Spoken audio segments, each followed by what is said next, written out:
SM City, San Lazaro, Manila. Pupunta tayo ngayon sa lugar na kung saan ang ating pambansang bayani ay unang inilagay ang kanyang katawan nang siya ay maparusahan ng parusang kamatayan. Jose Protasio Rizal Mercado Y. Alonzo Rialonda, ipinanganak noong June 19, 1861 sa Calamba, Laguna at namatay noong December 30, 1896 sa edad na 35. Execution by firing squad sa lugar ng Bagong Bayan, Manila na ngayon ay tinatawag na Luneta Park. Executed by the Spanish colonial government for the crime of rebellion after the Philippine Revolution broke out. The revolution was inspired by his writings. Ang ating pambansang bayani ay widely considered one of the greatest heroes of the Philippines and has been recommended to be so honored by an officially empaneled National Heroes Committee. Isinulat niya ang novels na Noli Me Tangere noong 1887 at ang El Filibusterismo noong 1891 na kung saan ito ay naging national epic. Ateneo Municipal de Manila, University of Santo Tomas, Universidad Central de Madrid, ilan lang sa mga eskwelahan na kanyang napag-aralan. Kanyang mga magulang, sina Francisco Rizal Mercado at si Teodora Alonzo Rialonda. Meron siyang dalawang kapatid, si Saturnina Hidalgo, si Trinidad Rizal, at ang kanyang kapatid na lalaki, Pasiano Rizal.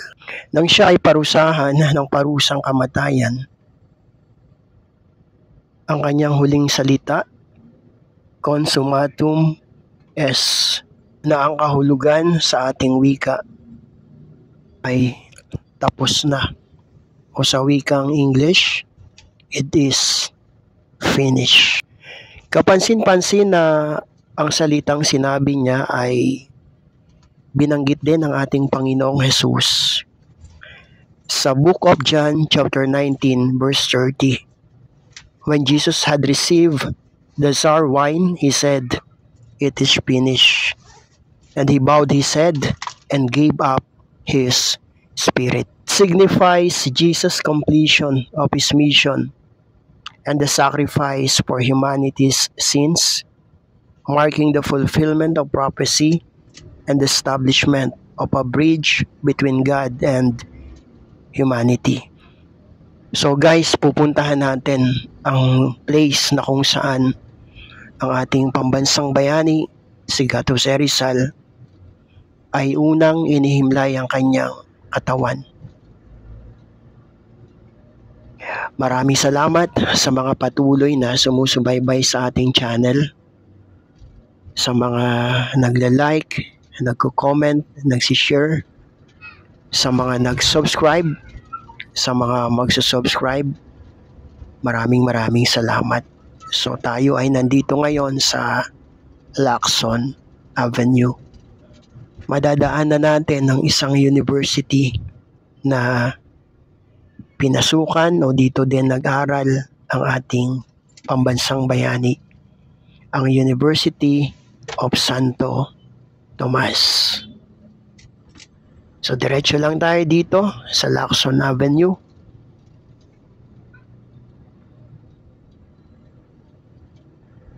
At dito sa bandang unahan, makikita natin ang UST o University of Santo Tomas.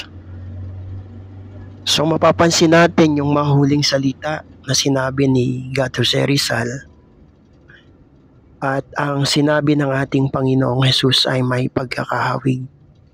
John 19 verse 30, sabi ng ating Panginoon, "It is finished," na nangangahulugan ng completion ng kanyang mission at ng kanyang pag-sacrifice para sa mga tao, at yun din ang fulfillment ng propesiya na kung saan ay na-establish ng Panginoon ang bridge between God and humanity. Kaya salamat sa Panginoon, nagkaroon tayo ng kaligtasan. Salamat sa Panginoon, inligtas tayo sa ating mga kasalanan. At ang huling wika din na sinabi ng ating pambansang bayani, consummatum est. Ang ibig sabihin ay it is finished. Nagsisimbolize din to ng end ng kanyang mission, ng kanyang efforts para sa Philippine independence. So yung gawing kanan natin, yan yung UST, University of Santo Tomas. So pasado ng 5 ng hapon at rush hour ngayon. So dito ay medyo ramdam natin yung traffic. Pero normal lang to dito sa Lacson Avenue. Minsan may mga makakasabay tayong malalaking truck sa daan na to. Minsan naman ay makasabay natin yung mga yan itong bus. So ang lugar na pupuntahan natin na kung saan doon unang nahimlay ang katawan ng ating pambansang bayani ay ang tinatawag na Paco Park o ang Paco Cemetery. Ang Paco Cemetery ay naitayo noong 1820 nung nagkaroon ng epidemic na cholera.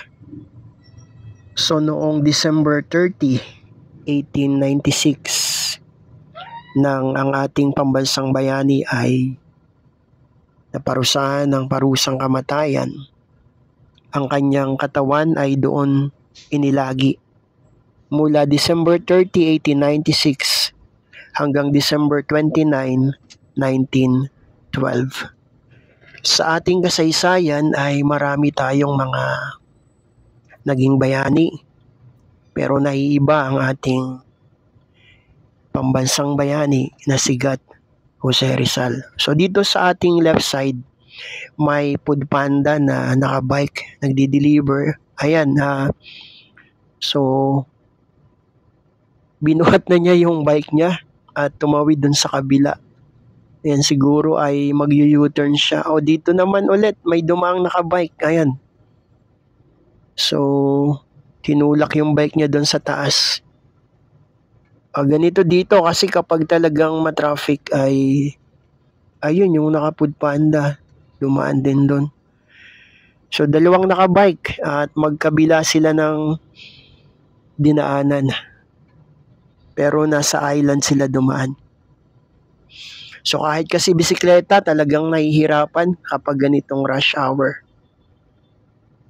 Kaya yung iba pinipili nilang kagaya nung binuhat yung bike. Tingnan natin. Ayun yung isa. Ayun, nandun na sa baba. So, para-paraan. Para makalagpas sa traffic. So, ito na yung bike na binuhat niya kanina. Dito kasi sa University of Santo Tomas, meron ditong gate na entrance and exit. So, kapag labasan ng mga sasakyan o may mga papasok na mga sasakyan, yung bandang kanan natin ang medyo nagsisikip dyan. Kaya nandito tayo sa gawing pinakakaliwa.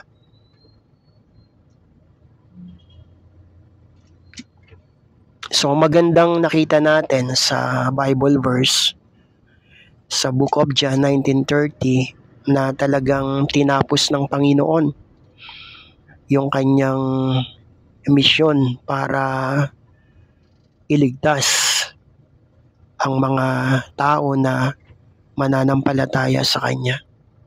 John chapter 1 verse 12, ang sino mang sa Kanya ay tumanggap at sumampalataya ay binigyan niya ng karapatang maging anak ng Diyos.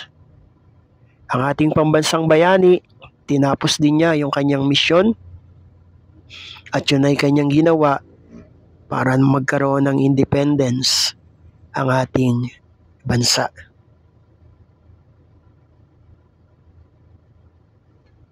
Okay, kapag ganitong traffic ay talagang test of patience.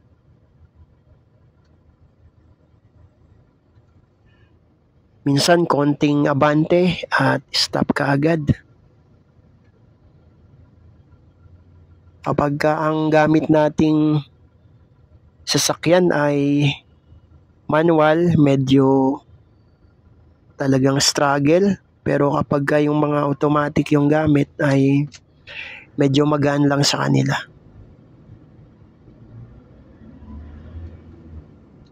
So dito sa bandang unahan ay tatawirin na natin ang Espanya.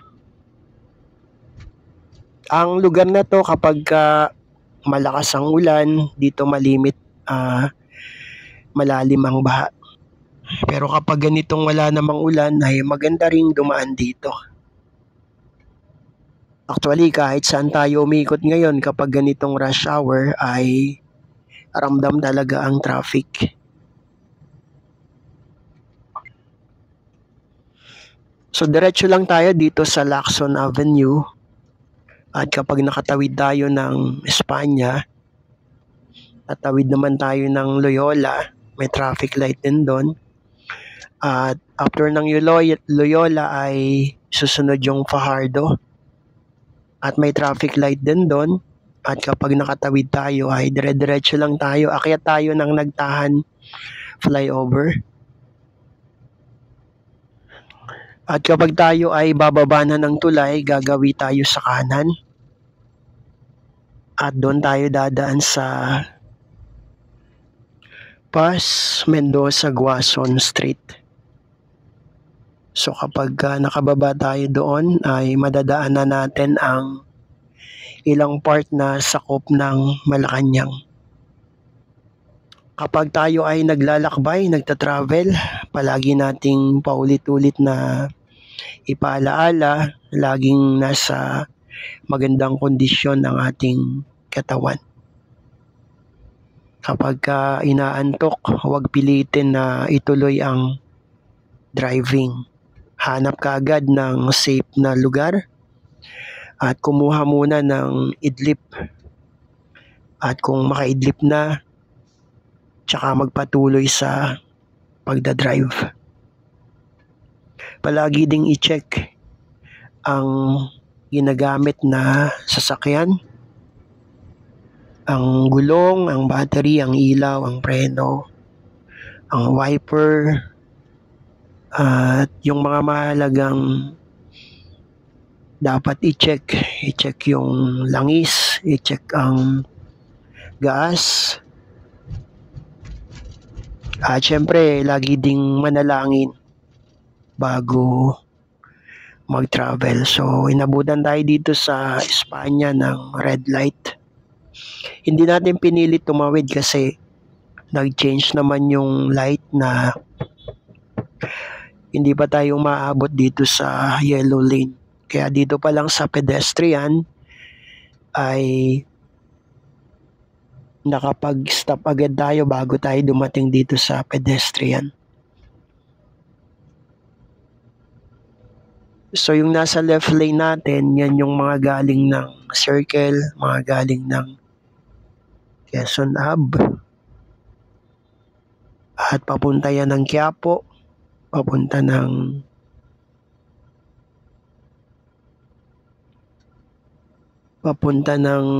City Hall ng Manila. So yan yung sa right side. At kung galing naman doon sa kabilang bahagi ng right side, ayan, galing naman sila ng Quiapo, galing ng Baclaran, papunta naman sila ng Quezon Hub, Quezon City, yung kanilang destination, o papunta sila ng Balintawak.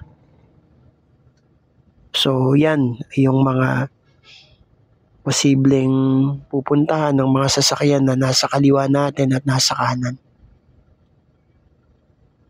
So kapag nakatawid tayo dito sa Espanya ay Tatawirin nga natin ang Loyola, Fajardo, at akyat tayo ng tulay ng Nagtahan. So sa unahan natin may tricycle na halos kinuha na niya yung pedestrian. Tapos sinundan pa nitong nakamotor na to. Kaya yung mga tumatawid ay, ayun, nahirapan sila. Huwag nating gayahin yung ganon. Okay, green light na at go tayo. Sana ay synchronize. Kasi minsan may mga traffic light na kapag nakago ka tapos sa susunod ay red light ka agad. So ito green pa naman. At yun, sa unahan natin nag-aalangan at kung kailan nag-change yung light saka siya umabante. So ganito minsan kapag naka-go tayo sa isang block, susunod naman ay naka-stop ka agad. So yung enforcer ay ayan, may sinita pero hindi siya pinansin. Ayun, dire-diretso lang yung kotse. Tumatawag na ng backup yung enforcer. At yung kotse, ayun, tuloy-tuloy. So may violation yun kapag ganon. Yung mga enforcer na yan ay deputize sa lugar na to para manghuli sila. Pero sana ay mas i-priority nila yung pag-guide ng traffic. So yun, niradyo niya at tingnan natin sa unahan kung masisita yung driver na yon. Okay, green light na tayo. So tuloy tayo dito, tawid ng Loyola. At yung sunod na traffic light ay Fajardo Street. May traffic light na naman dito at kagaya kanina, ayan, red na naman. So parang papaguhin lang tayo tapos stop ka agad. Meron naman ditong digital clock. So mabilis lang naman yung change ng light dito. Ready to go na tayo.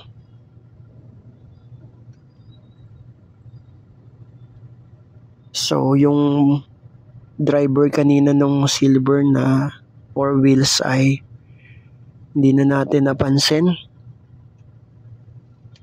Pero sana ni-respect niya yung enforcer. Kasi yung ganun kapag nahabol ng mga kasamang enforcer ay mas malaki yung multa na babayadan niya. Kaya sa pagdadrive natin, laging tayo dapat na laging alisto at i-respect natin yung mga enforcer. Okay, green light, go. So tawid na tayo dito sa Fajardo Street. So tuloy-tuloy na tayo ng Nagtahan.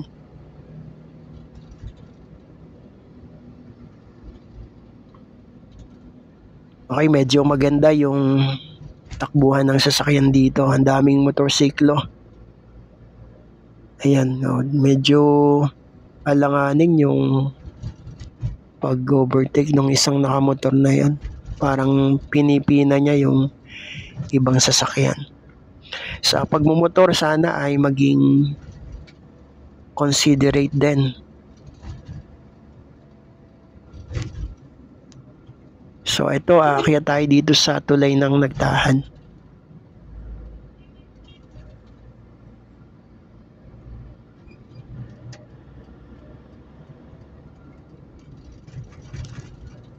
Ayan yung bandang kanan natin sa baba.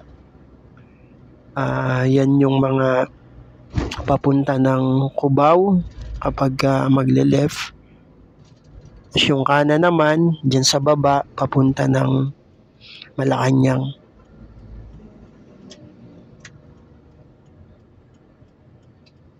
Okay, medyo alanganin tayo dito sa nasa unahan natin. At huwag tayong basta-basta overtake kapag kahit naiipit tayo ng ganito. Hintayin natin na clear yung sa left side natin sa likod. So, ayan. Kung malinis na, saka tayo mag-overtake. So, ito kapag baba natin dito sa nagtahan, dito sa tulay na to ay gagawi tayo ng kanan. Kasi may tulay ulit tayong dadaanan dito at pagbaba ng tulay ay gagawi pa rin tayo ng kanan. So, tiyempuhan lang din dito. Huwag basta-basta magsuswerving. Mag-signal, magpaalam sa mga nakakasabay. Kung ayaw magbigay ng iba, huwag tayong pipilit. Pero kung pagbibigyan tayo, ayan, salamat. Kung hindi, salamat din. Kung sa atin naman mangyari na may humihingi ng way, ay pagbigyan natin. Mas mapalad ang nagbibigay kesa sa tumatanggap. So, yung lane na to, right lane, ang mga nandito dapat magra-right lane pagbaba dito sa may traffic light. Kasi kapag dumiretso ka dito, may enforcer palagi dun sa kanto at ticket ka agad yun, violation ka agad. So kung madadaan kayo dito, tandaan po ninyo pagbaba ng nagtahan sa Paz Mendoza Guason Street ay kailangang mag-right turn tayo kasi kapag hindi ka nag-right turn dyan, tapos dediretso ka, sigurado yung ticket sa mga enforcer. Mapa motor man o mapa four wheels man. Kaya mapapansin natin guys, dito sa left side natin, naka-stop sila. Pero yung lane natin ay gumagalaw. Kasi nga, yung nasa lane na to ay magte-turn sa kanan. So, nagsisignal na yung pick up na nasa unahan natin. Tiyempo naman na naka-green din, kaya yung nasa left side natin ay kasabay na rin silang nag-go. So, yung right side na to, yung mga building na yan ay part yan ng Malacanang. So, diretso lang tayo sa street na to ng Paz Mendoza Guason. Dito ay may entrance gate. Ang lugar na to ng Malacanang Park.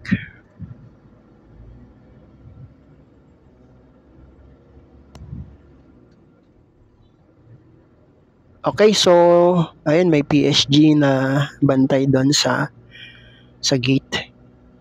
Diretso lang tayo dito. So ito ay sakop na ng Pandacan.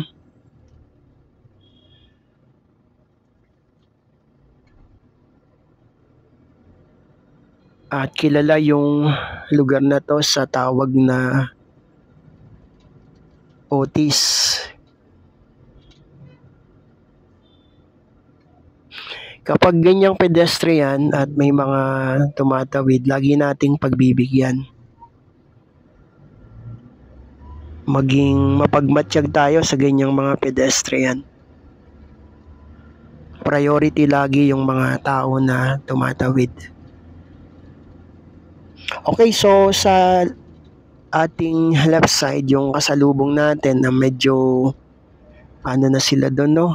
Volume na sila. Pero yung way natin ngayon ay tuloy-tuloy naman. So maganda yung flow ng traffic dito. Maluwag pa naman. So ito ay kilala sa tawag na Otis.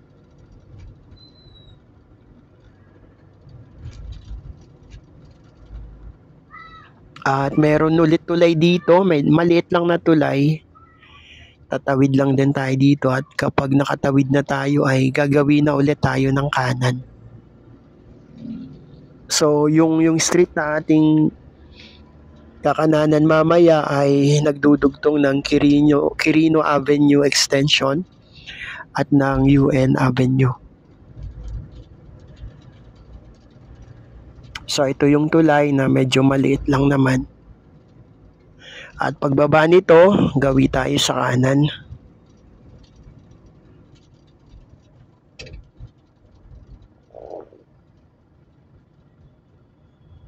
At kapag nakakanan tayo, diretso lang. Pero hindi yung unang kanan na to kasi iba yung way niyan.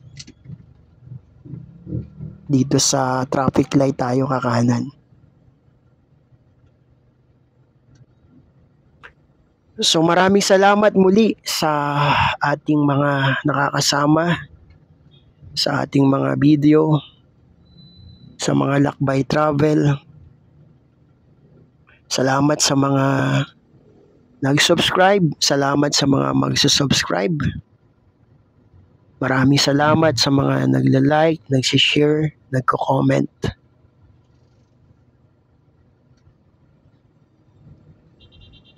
So medyo padilim na at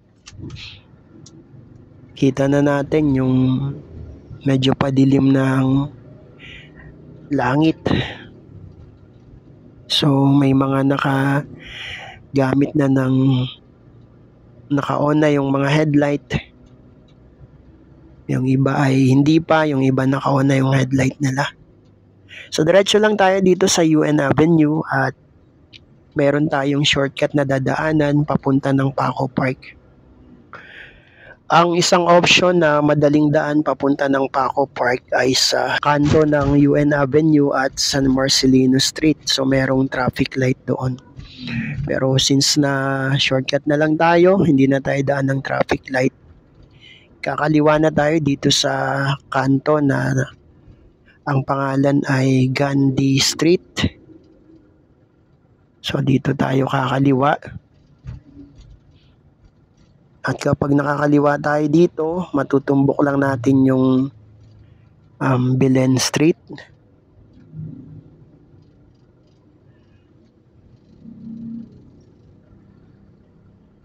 At kapag sa Belen Street na tayo, actually yung Belen Street, ayun na yung naka-circle sa Paco Park. So yung mga street na naka-circle sa Paco Park ay Romualdez Street, Padre Faura Street, San Marcelino Street at Belen Street. So ito yung Gandhi Street. So diretso lang tayo dito at kakanan tayo sa bandang dulo. Medyo maliit lang yung street na to pero kaya naman ng magkasalubong na 4 wheels.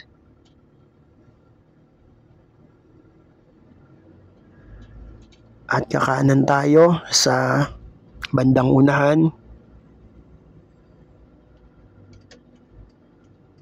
Kanan tayo dito.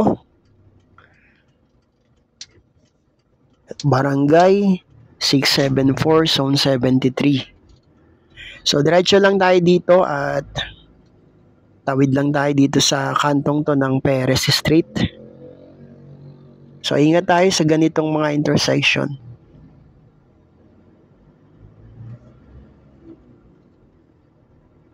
Okay, so medyo madilim na talaga at paggabi na rin.